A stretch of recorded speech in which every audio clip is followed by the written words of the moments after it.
and local authorities who are leading this investigation on the ground. And once again, I will reiterate that the prayers of this entire White House are with Savannah and her family at this time, and we hope this person is found soon and that her mother is brought home safely. President Trump has a very busy week ahead, so I will begin with some scheduling announcements today. Tomorrow here at the White House, the president will host Israeli Prime Minister Benjamin Netanyahu for a bilateral meeting. The remainder of the week will be focused on energy and deregulation. Tomorrow afternoon, the president will hold an event in the East Room to tout clean, beautiful coal as America's most reliable and affordable energy source, especially during periods of peak demand, just as we saw during this most recent winter storm, which impacted hundreds of millions of Americans.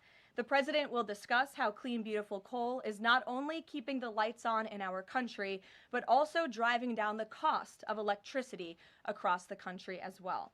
Additionally, on Thursday, President Trump will be joined by Administrator Lee Zeldin to formalize the rescission of the 2009 Obama-era endangerment finding. This will be the largest deregulatory action in American history, and it will save the American people $1.3 trillion in crushing regulations. The bulk of the savings will stem from reduced costs for new vehicles, with the EPA projecting average per vehicle savings of more than $2,400 for popular light-duty cars, SUVs, and trucks. This is just one more way this administration is working to make life more affordable for everyday Americans. Overall, these groundbreaking actions from President Trump will drive larger economic growth, create thousands of good-paying jobs, expand manufacturing, increase consumer choice, and improve affordability for millions of families and businesses. Finally, on Friday, President Trump and First Lady Melania Trump will travel to Fort Bragg in the great state of North Carolina to meet with military families and the heroic members of our special forces who carried out the successful Operation Absolute Resolve in Venezuela and helped bring narco-terrorist Nicolas Maduro to justice. I know the President and First Lady are both greatly looking forward to this visit. Also, the First Lady will celebrate Valentine's Day at the Children's Inn at the National Institute of Health tomorrow, with children, families, and NIH staff involved in clinical trials.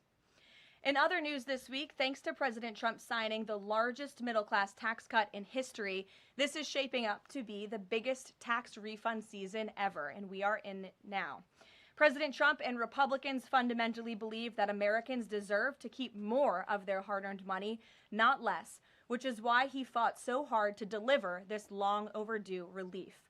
From no tax on tips, overtime, or Social Security, to auto loan interest deductions on new American-made vehicles, plus increases to the standard deduction and child tax credit, more money is flowing back into the pockets of hardworking Americans.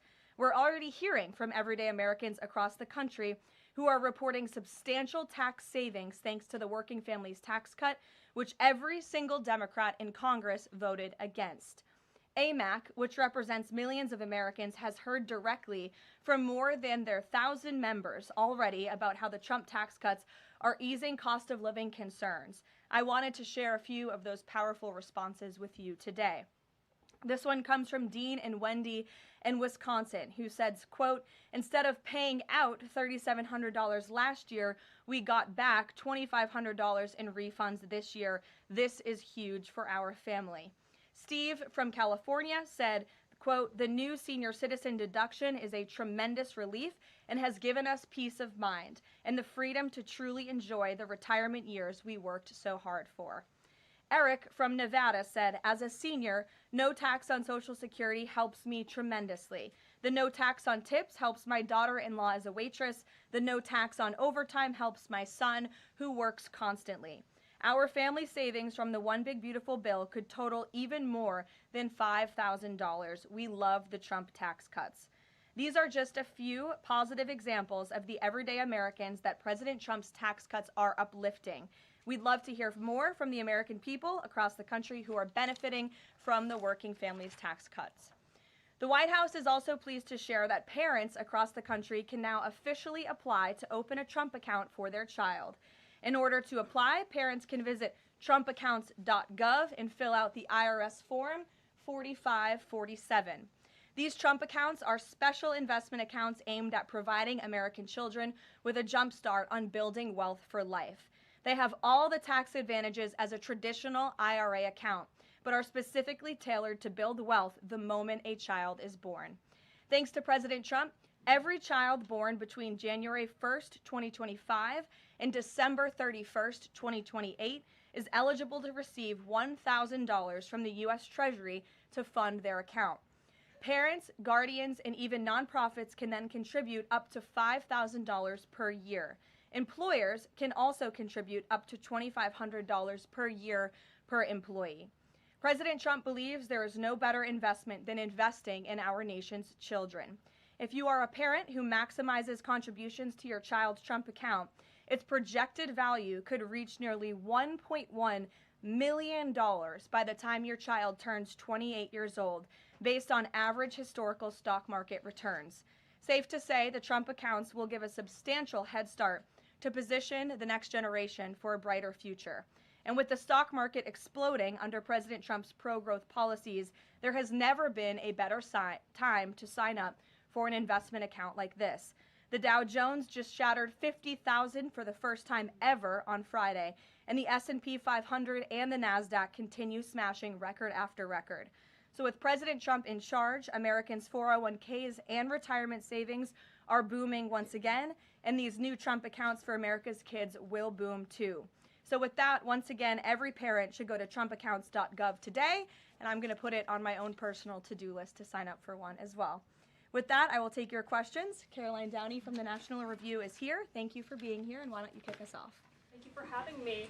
On the criticism that immigration enforcement has become arbitrary or not particularly prioritizing, Democrats have been circulating this statistic that only 14% of illegal aliens arrested under this administration are violent criminals, but we know that in deep blue cities with progressive district attorneys, it's common to plead down serious violent crimes into less serious offenses, which could be distorting those numbers. So given that backdrop, does the administration still stand by the messaging that you're targeting the worst of the worst, and does this prevailing narrative tell the whole story? Well, thank you for bringing this up, Karoline. I've seen this CBS report floating around. There's a lot of liberal talking heads and pundits and Democrat elected politicians who think that this single story and these statistics and the way they are painted is somehow a shot at this administration. It is not, and let me correct the record. Number one, the Trump administration has been clear from day one that any illegal alien present in this country is subject to deportation. However, the priority, of course, is going after the convicted criminals, the worst of the worst, the murderers, the pedophiles, the rapists in this country. Interestingly, in the CBS story, what the Democrat talking heads on television are not saying is this line. Nearly 60% of ICE arrestees over the past year had criminal charges or convictions. And among that population, the majority of the criminal charges or convictions are for nonviolent crimes. Oh, well, what are nonviolent crimes, you ask? This has coincided with what DHS has been saying all along, that approximately 70% of illegal aliens arrested under President Trump have pending criminal charges and or prior convictions, and these so-called nonviolent crimes, drug trafficking, distribution of child porn, burglary, fraud, DUI, embezzlement, solicitation of a minor, and human smuggling, just to name a few. So just because a crime is not violent in nature doesn't mean that crime is victimless. And I can guarantee every single person who is out there on television right now pointing to these statistics that were taken out of context by CBS News would not want an illegal alien convicted of the distribution of child porn or fraud or DUI living in your community. So the Trump administration will continue our focus on deporting all illegal aliens present in our country with a focus on the worst of the worst criminals. Thank you for being here. Gabe. Karoline, thank you. And thank you for the update on our colleague Savannah Guthrie's mother. Is there anything more you can share? You said the president was reviewing that surveillance footage. What was his initial reaction when seeing those disturbing images? And does he believe that that suspect acted alone? I haven't talked to him specifically about the second point on whether the suspect acted alone or not, so I don't want to weigh in on the president's thinking on that. His initial reaction, of course, as all Americans, is just pure disgust. And again, it's heartbreaking to see now this footage really bring to life a story we've all been reading about.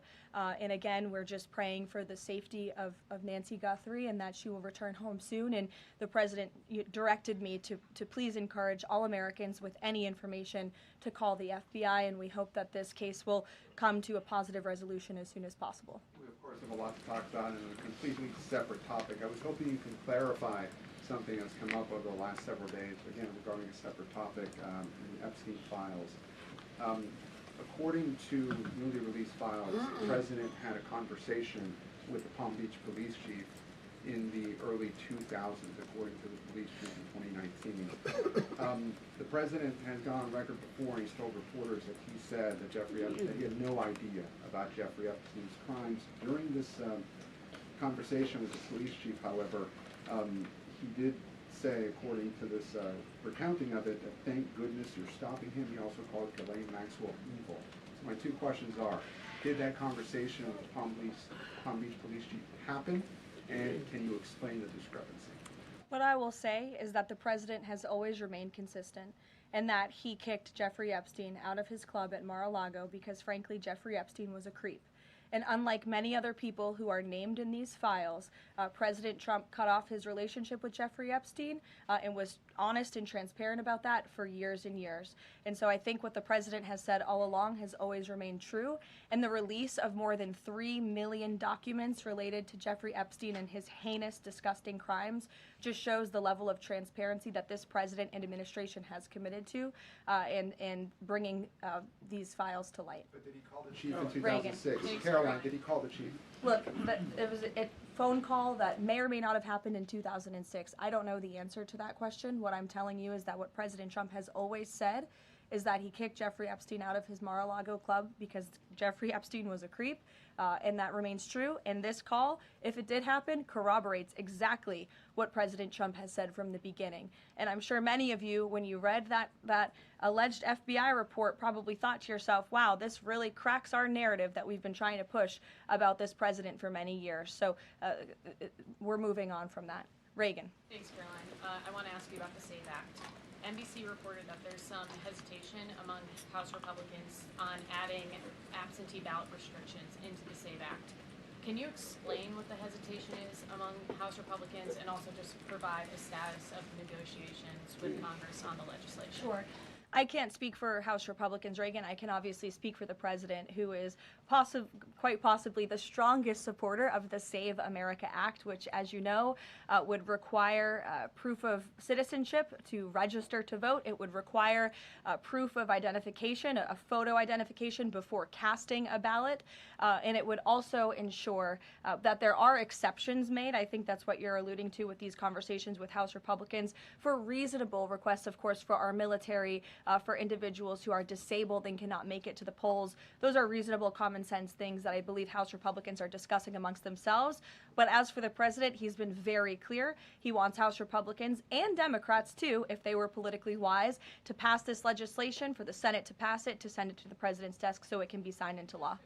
Follow-up, I'm wondering when the last time the president spoke to Leavitt was and if he discussed using the standing filibuster to pass legislation. The president has given his position on the standing filibuster. As for his most recent conversation with Leader Thune, frankly, I'm not sure. I do know they speak very frequently. The president's in constant communication with both Leader Thune and the House Speaker, Mike Johnson.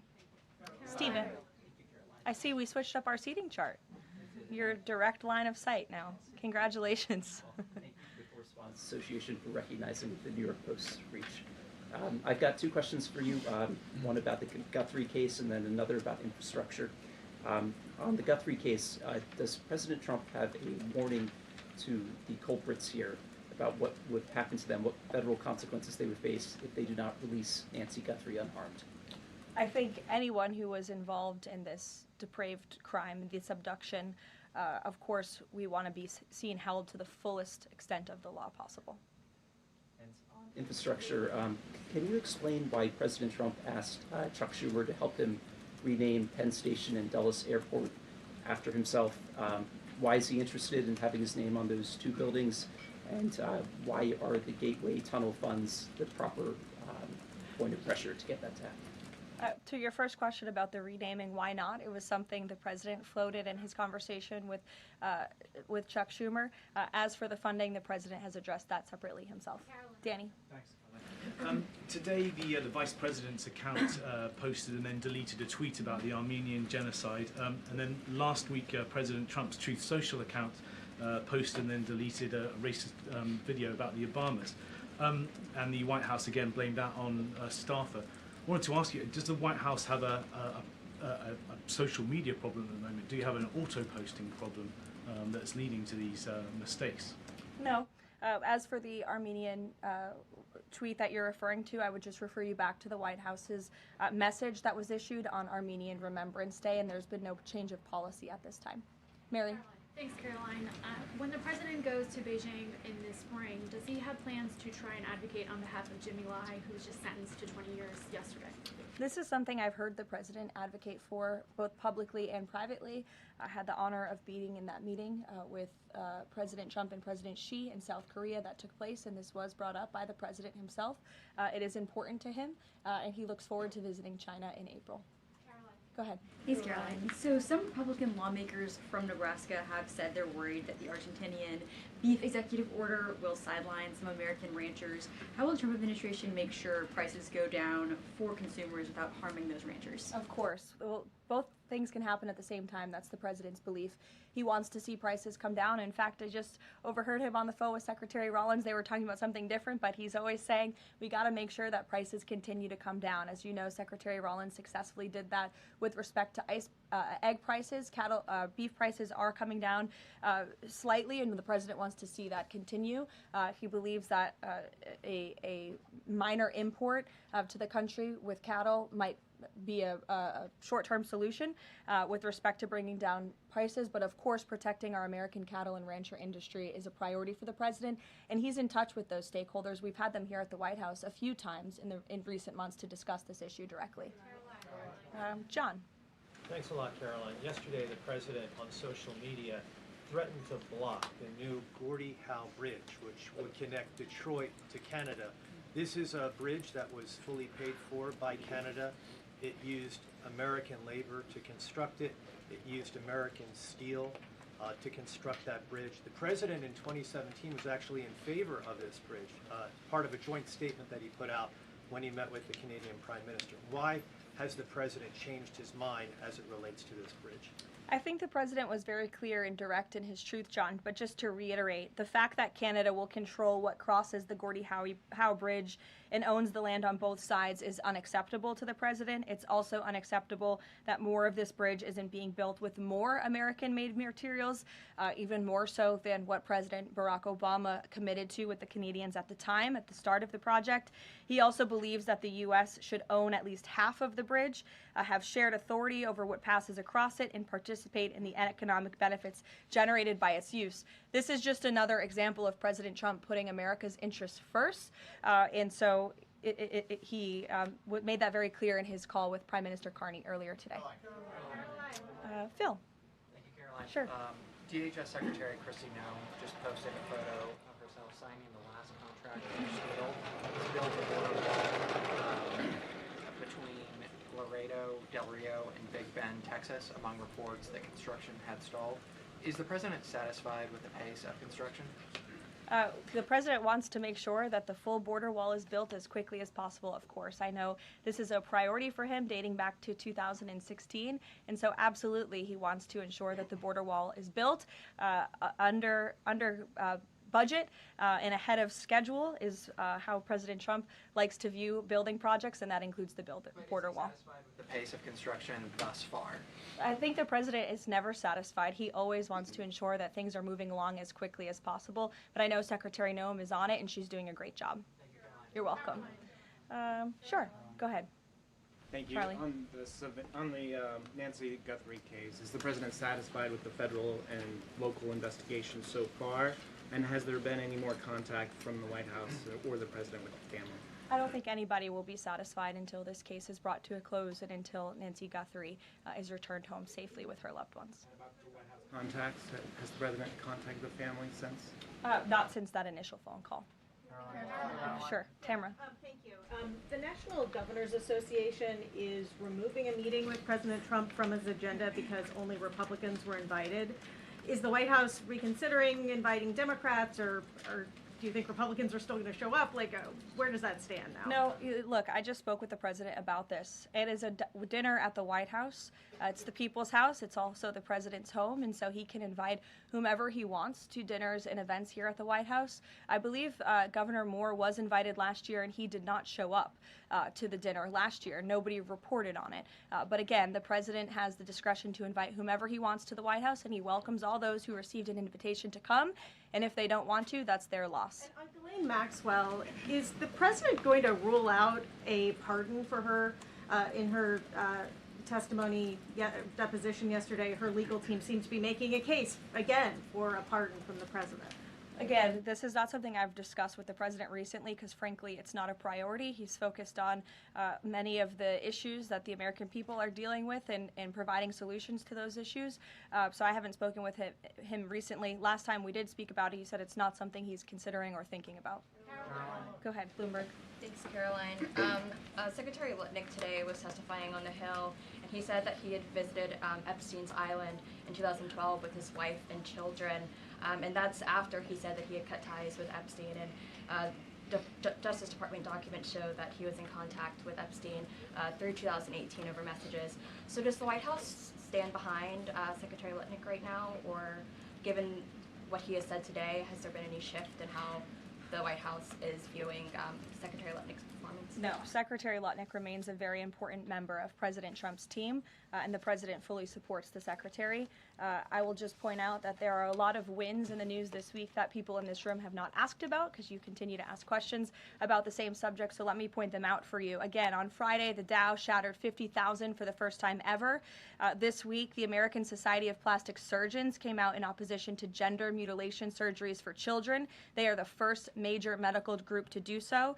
A federal appeals court today, nobody asked about that, just upheld the Trump administration's policy of detaining illegal aliens, validating the strong measures that have driven illegal crossings to historic lows, and sent a crystal clear message that under President Trump, if you enter the country illegally, you will be detained and removed. The murder rate, again, not a single question about this, has plunged to a 125-year low as crime falls across the board thanks to President Trump's crime crackdown.